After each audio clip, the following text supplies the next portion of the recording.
Olá, pessoal. Então, vamos começar aqui conversar sobre o exame de suficiência, a segunda edição de 2020, do Conselho Federal de Contabilidade. E agora a gente vai falar sobre o conteúdo e os sistemas relacionados à contabilidade gerencial e contabilidade de custos. Então, eu sou a Leide e eu dou aula na Faculdade FIPECAF para essas disciplinas, tanto para presencial quanto na modalidade à distância em contabilidade gerencial e custos. Então, falando rapidamente, acho que são algumas informações que vocês já têm sobre esse edital e essa segunda edição do exame de suficiência. Então, as inscrições, né, que eram até dia 22 de outubro, pelo site da Consulplan. A prova vai ser dia 8 de novembro, no período da manhã, entre 9h30 e as 14 horas. E, como vem acontecendo desde 2011, serão 50 questões, só que no formato online, essas questões vão ser selecionadas de forma aleatória. O que você só tem uma chance para resolver essa questão, porque você não vai poder voltar nela e também você não pode passar para a próxima antes de responder. Então, você não pode retroceder. E funciona para aprovação da mesma forma que nas outras edições, tem que acertar 50% da. Então, 25 questões. Para análise dos temas de contabilidade gerencial e contabilidade de custos, eu fiz uma retrospectiva das provas e analisando o edital e os temas durante os anos, os temas são os mesmos de contabilidade gerencial e contabilidade de custos, não tem grandes alterações no edital, são 2 provas por ano. Então, desde que se iniciou esse exame de suficiência, em 2011, a gente já tem aí um histórico de 19 provas, tá? Então, esse ano, nessa segunda edição, vai ser a 20ª prova. Então, 10 anos de prova. E relacionado a custos, desde 2011 a 2014, foram 5 questões por prova. O que dá, gente, 10% da prova. 2015 em diante, tem caído de 3 a 4 questões, mas eles têm colocado também mais questões de gerencial, que não tinha tanto até 2014, tá? Então, é 1 a 3 questões, depende de cada ano e de cada edição. Mas contando gerencial em custo, vocês vão ter pelo menos 5 questões para serem resolvidas, tá? Nas últimas 4 provas, eu analisei, eu vi que custos teve 4 questões e mais 1 ou 2 questões de gerencial, tá? E aí vocês vão ver que gerencial está relacionado para o edital com custos, com análise de custos. Então, a gente vai fazer uma análise agora dos temas, conforme o edital e também o histórico das provas. Antes de começar a contabilidade de custos, a gente tem os termos de custos, que é diferenciar o que é custo de despesa. Isso é um conceito geral de custos e já foi tema de prova, mas eles têm entrado mais na classificação dos custos. Para definir o que é custo, despesa, investimento, os termos de custos foram 3 questões, tá? Agora, classificação e comportamento dos custos é um tema recorrente. Levantando estatisticamente todas as provas, a gente encontrou 13 questões, ou seja, 68% das provas tem esse tema, que é saber diferenciar os custos quanto ao comportamento. Então, os custos podem ser fixos ou variáveis, tá? Além disso, a classificação dos custos como diretos e indiretos e também custos primários e custos de transformação já foi tema de prova, tá? Relembrando, custo variável é aquele custo que ele se modifica, né, de acordo com a variação direta ao volume de atividades, dentro de um intervalo, dentro de um período. Unitariamente, o valor do custo, ele permanece constante. Então, alguns exemplos de custo variável, a gente vai ter matéria-prima e mão de obra direta, tá? Os custos variáveis, então, é sempre lembrando, para não cair nas pegadinhas da prova, que você tem que olhar ele no montante total. Então, no montante total, dentro de um determinado período, ele vai ser proporcional ao volume de atividades. Então, matéria-prima. Quanto mais você tiver produção, mais precisa de matéria-prima. Então, esse custo ele vai aumentando, ele é uma reta, tá? Agora, unitariamente, esse custo ele é constante. Toda unidade produzida ele vai ter o mesmo custo de matéria-prima ou de horas de mão de obra direta. Gasta um certo tempo para produzir cada unidade. Quanto mais unidade se produz, mais horas de mão de obra direta eu vou precisar, tá? Agora, o custo fixo, ele no montante total, ele é constante dentro de um certo intervalo de atividades. Então, por exemplo, a gente tem aluguel, seguros e depreciações lineares, que não importa o seu volume de atividade, ele vai ocorrer de qualquer forma. Ele é constante. Não importa dentro de um período, não importa o seu volume de atividades, tá? Agora, unitariamente, quanto mais você produz, ele por unidade vai ser menor.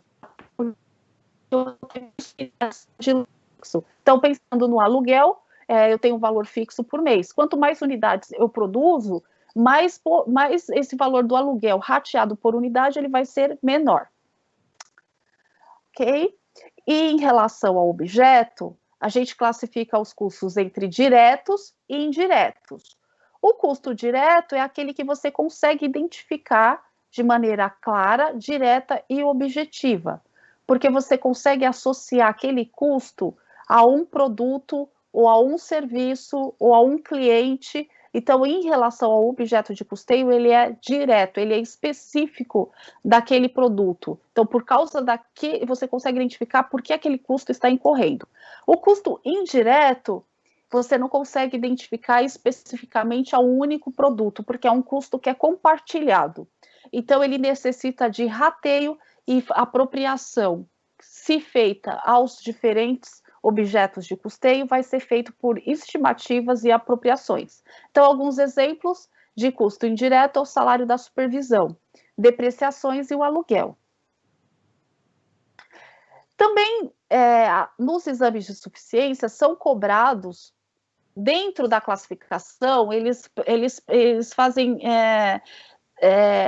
questões multidisciplinar, tá? Envolvendo tanto o comportamento de custos entre fixo e variável, quanto com a classificação dos custos entre diretos e indiretos. Mas também tem questões cobrando quanto à classificação entre custos primários e custo de transformação. Então, relembrando, o custo primário é o custo de material direto e mão de obra direta, esses são os custos primários, e custos de transformação é a mão de obra direta mais os custos gerais de fabricação. São todos os custos, menos o material direto, porque o material direto, ele é o que está sendo transformado. Então, os custos de transformação ou custos de conversão, mão de obra direta e custos gerais de fabricação. Já caíram em algumas edições do exame de suficiência também essa classificação.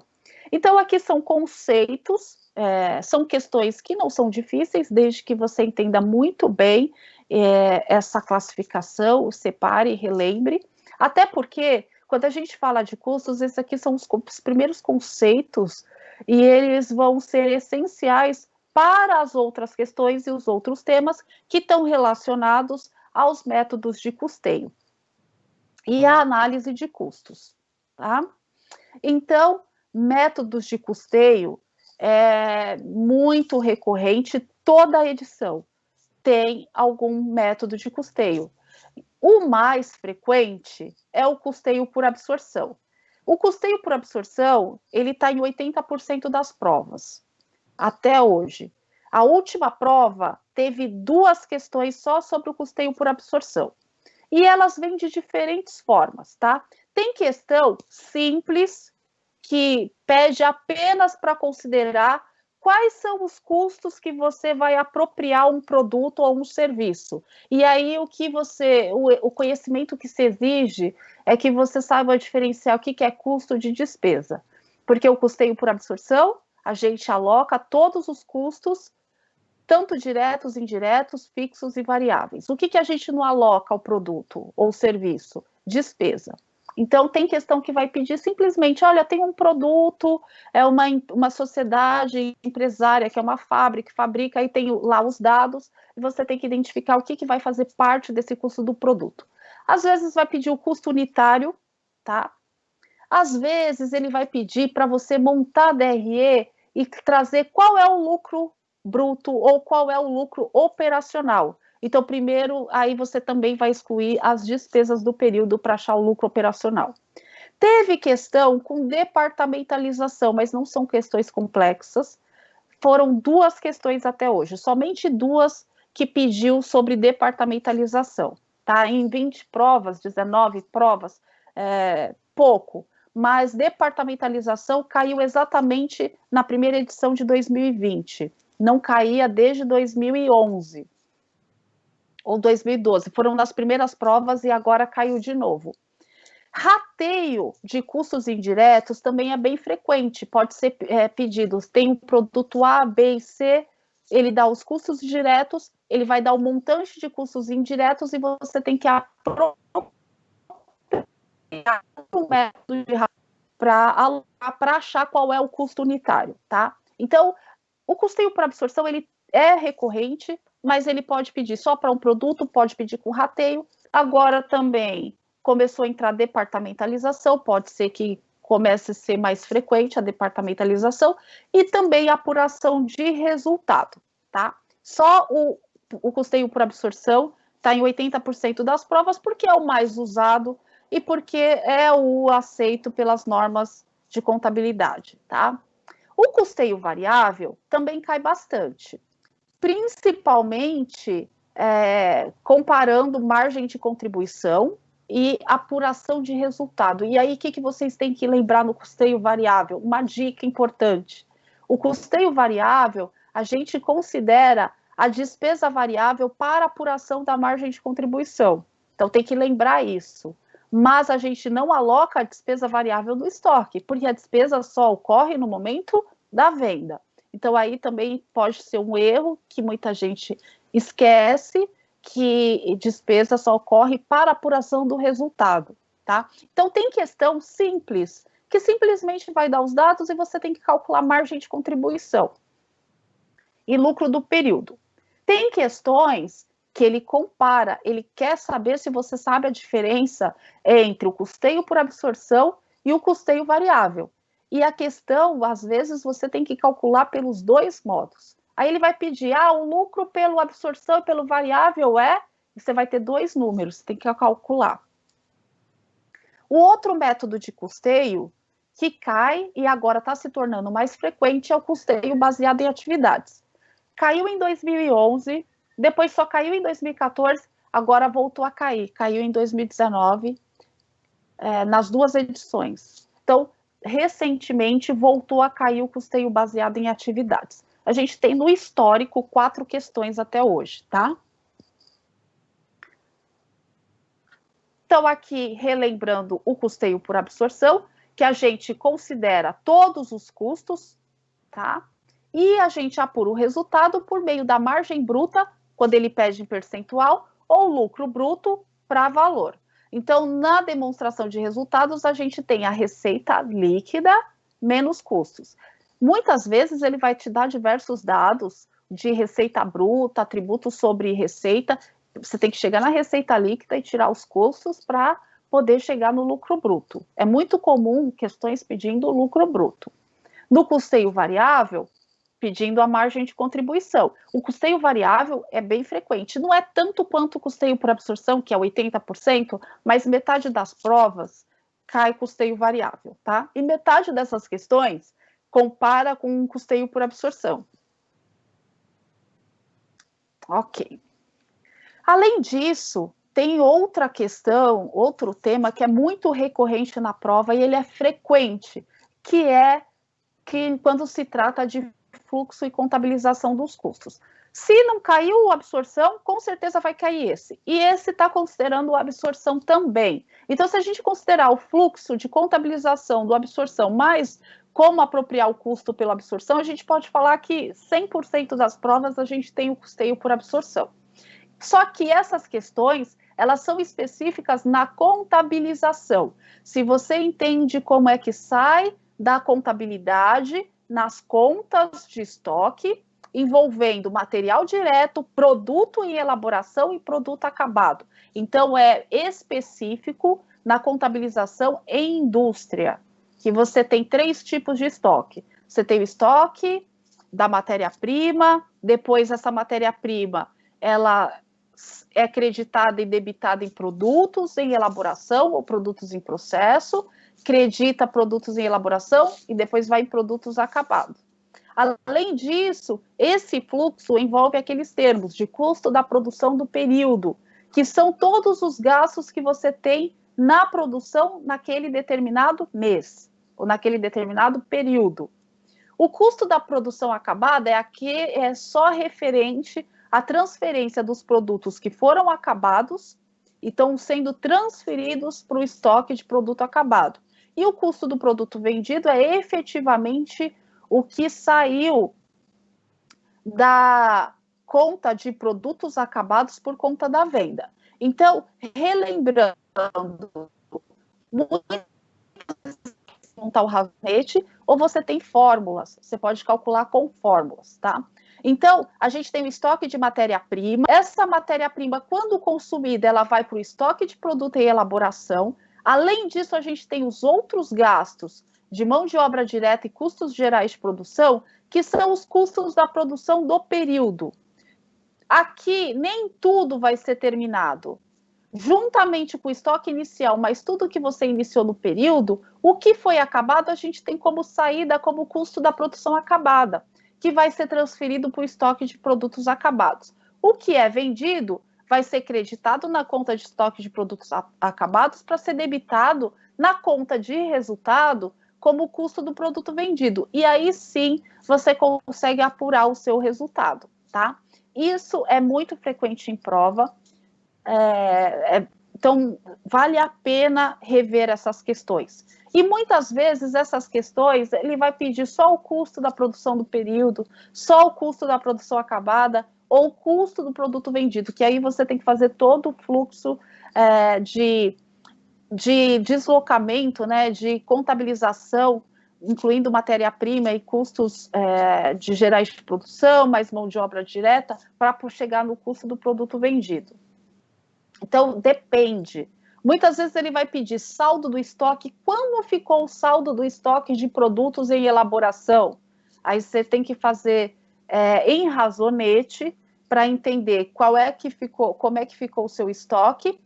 Ou, às vezes, ele pergunta qual é o estoque de final de produto acabado. Ele te dá o estoque inicial, o que aconteceu de mão de obra no período, o que aconteceu de matéria-prima consumida, mais todos os gastos de produção, aí você faz todo o fluxo de contabilização para descobrir qual foi o seu estoque final de produto acabado. Além disso, eu incluí aqui também como tema, até porque no edital estava junto, uma questão que não é tão frequente, mas cai aí em 25% das provas, e nas últimas provas tem caído, inclusive caiu na primeira edição deste ano, e caiu ano passado também, que é o sistema de acumulação por processo. Então, o sistema de acumulação de custos você tem ou por ordem ou por processo, tá? Por ordem, você tem como ficha de produção, e você vai contabilizando na ficha conforme aquela encomenda, aquela ordem de produção. Em processo é produção contínua. Então, você vai calcular o custo unitário de acordo com o seu equivalente de produção, no estágio de acabamento das unidades acabadas. Eu coloquei aqui o exemplo de questão no final sobre esse tema para vocês relembrarem, que esse tema você tem que calcular, para calcular o custo unitário, no final do período, pode ser que nem todas as unidades estão acabadas, você tem um estágio de acabamento, e é com base nesse estágio que você vai calcular o seu custo unitário.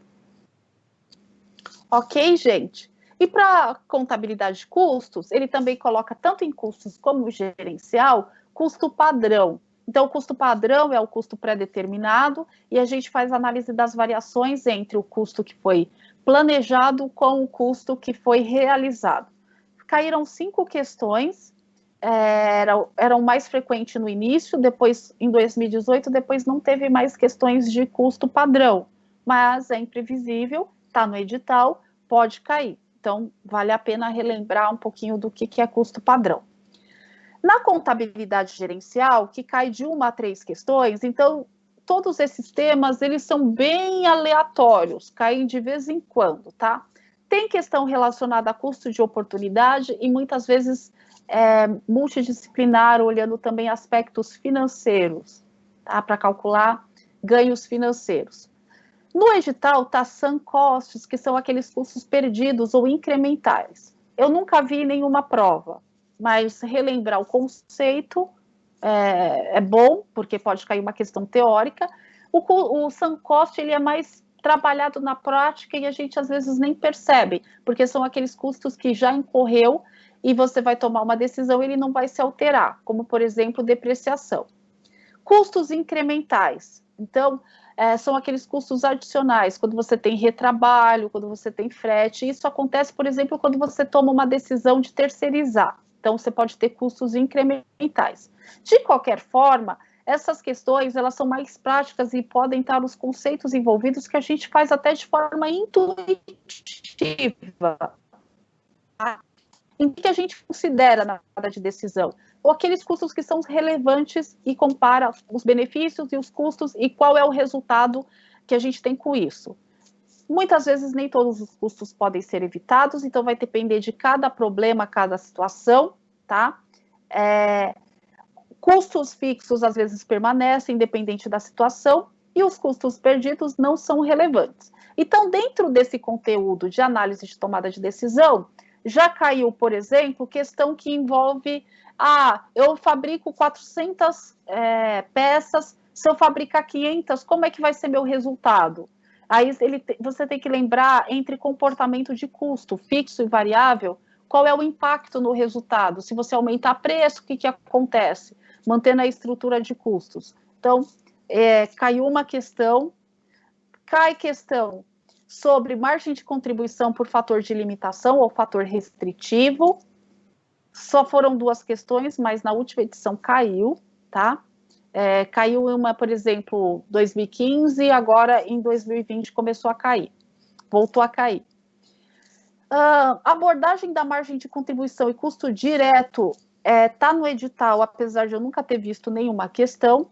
Preço de venda, caíram 4 questões, incluindo preço especial que caiu ano passado, em 2019, e decisão entre comprar e fabricar, caiu uma questão. Então, essas questões envolvem esses conceitos, que é custo de oportunidade, custo incremental, estrutura de custo, às vezes nem todos os custos fixos são eliminados, então cai nessas decisões, tá?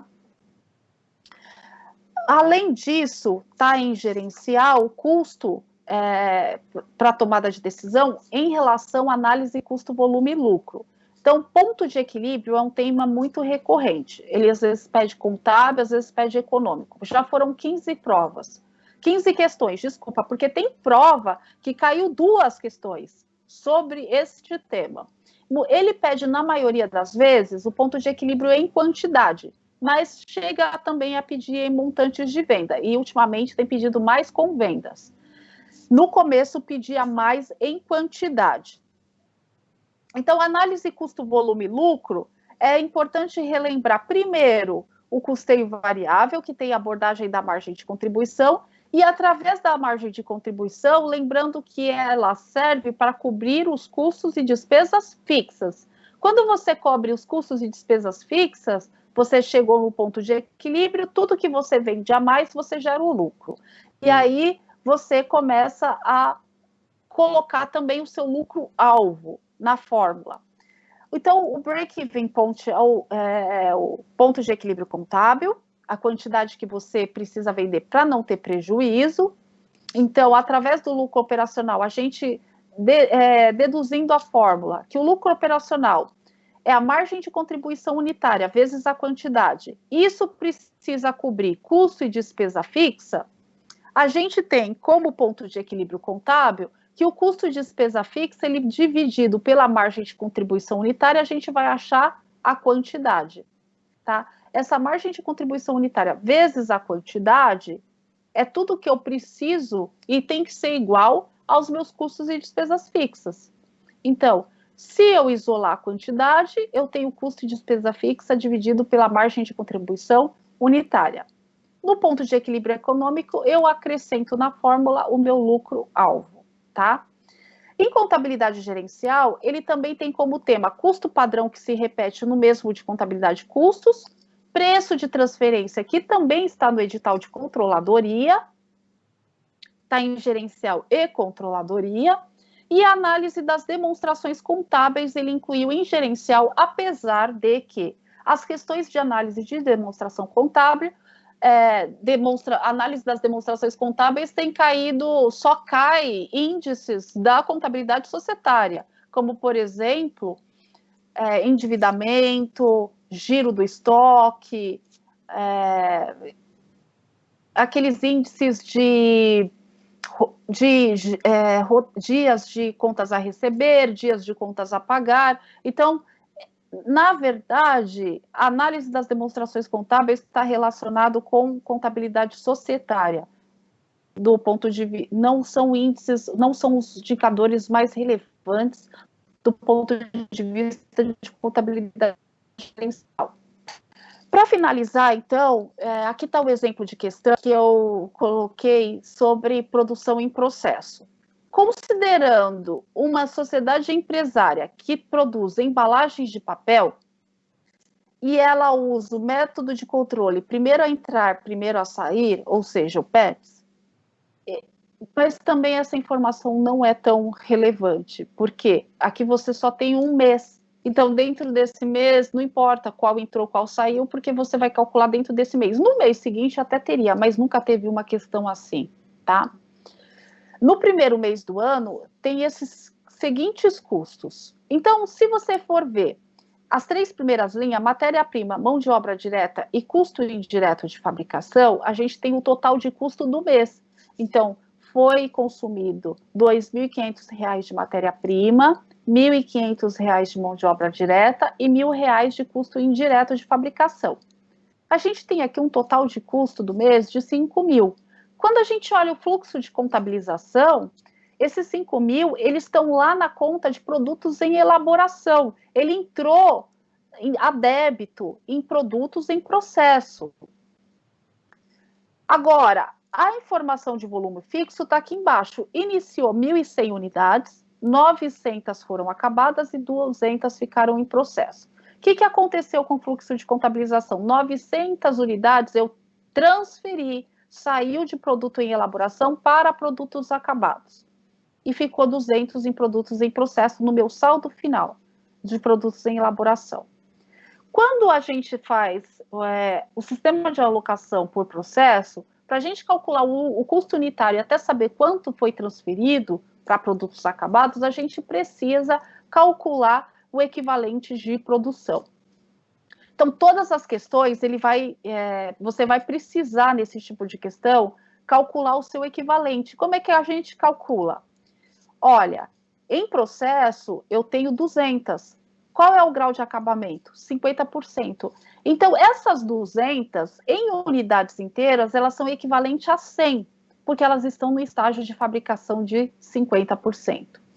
Então, eu tenho, no total, equivalentes 1.000 unidades. Então, ele pergunta, qual é o valor do estoque de produtos em elaboração? Ele poderia perguntar, quanto foi transferido para produto acabado? Qual é o custo unitário? Essa questão ele pode fazer de várias maneiras. O que ele perguntou? O saldo de produtos em elaboração. O que a gente precisa fazer? Eu tive um total de 5.000. Esses 5.000 foram para 1.100 unidades. Mas tem unidade que não acabou e ainda vai incorrer em mais custo. Então, para eu alocar esse custo, eu tenho que fazer ele pelo equivalente de produção. O meu equivalente de produção são 1.000 unidades. Por quê? Porque eu tenho 900 inteira e eu tenho 200 em um estágio de acabamento de 50%. Então, essas 200 vai equivaler a 100 unidades. Essas 100 unidades, somando no total, eu tenho equivalentes 1.000 unidades. Então, eu tenho R$5.000 de custo no período para 1.000 unidades. No unitário, cada unidade eu tenho um custo de R$5. Então, meu estoque de produto em elaboração, como eu tenho 100 unidades em equivalentes, eu tenho 200, mas elas estão no estágio de acabamento de 50%. Então, elas só receberam 50% do custo, certo? Então, essas 200 equivalem a 100 inteiras. Então, eu tenho R$5 multiplicado por 100, eu tenho R$500 de estoque de produto em elaboração no final do primeiro mês. Como é que a gente faz também uma conciliação? Meu custo total dará 5.000? Esse 5.000 está dividido como? Onde foi parar esses 5.000? Olha, esses 5.000 entrou tudo em produto em elaboração, mas 4.500 eu finalizei, porque são 900 unidades. Se vocês fizerem 900 unidades por R$5, essas unidades foram acabadas e foram para o estoque de produtos acabados, 4.500. 500 ficou em produtos em elaboração, o que dá o total de 5.000. Então, esse aqui foi o exemplo de questão. Eu espero que vocês tenham uma boa prova.